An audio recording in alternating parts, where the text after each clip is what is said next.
রাশিয়াকে কোণঠাসা করে ইউক্রেন যুদ্ধ থামাতে প্রেসিডেন্ট ট্রাম্প ভারতের ওপর 25% অতিরিক্ত শুল্ক চাপিয়েছে। ট্রাম্পের এই পদক্ষেপেই সিঁদুরে মেঘ দেখছেন রাষ্ট্রপুঞ্জে নিযুক্ত প্রাক্তন মার্কিন রাষ্ট্রদূত নিকি হ্যালি।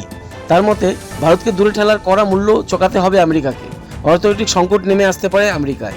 নিকির মতে চীনকে ঠেকাতে নয়াদিল্লিকে পাশে পাওয়া দরকার ওয়াশিংটনের। বেজিংয়ের মতন প্রতিপক্ষ হিসেবে নয়, বরং ভারতকে মুক্ত গণতান্ত্রিক বিশ্বের অংশীদার এবং বন্ধু রাষ্ট্র হিসেবে বিবেচনা করা উচিত।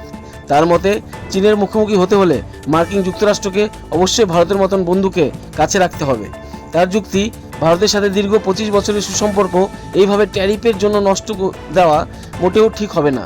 তার মতে বেজিংয়ের বাড়বাড়ন্তকে নিয়ন্ত্রণ করতে এবং ওয়াশিংটনের অর্থনৈতিক নিরাপত্তা সুরক্ষিত রাখতে দিল্লি অপরিহার্য। অবিলম্বে ট্রাম্প ও মোদির মধ্যে সরাসরি আলোচনার আহ্বান জানিয়েছেন তিনি। দিল্লি বেজিং যদি কাছাকাছি চলে আসে, এশিয়াতে আমেরিকার আধিপত্য অনেকটাই কমে যাবে।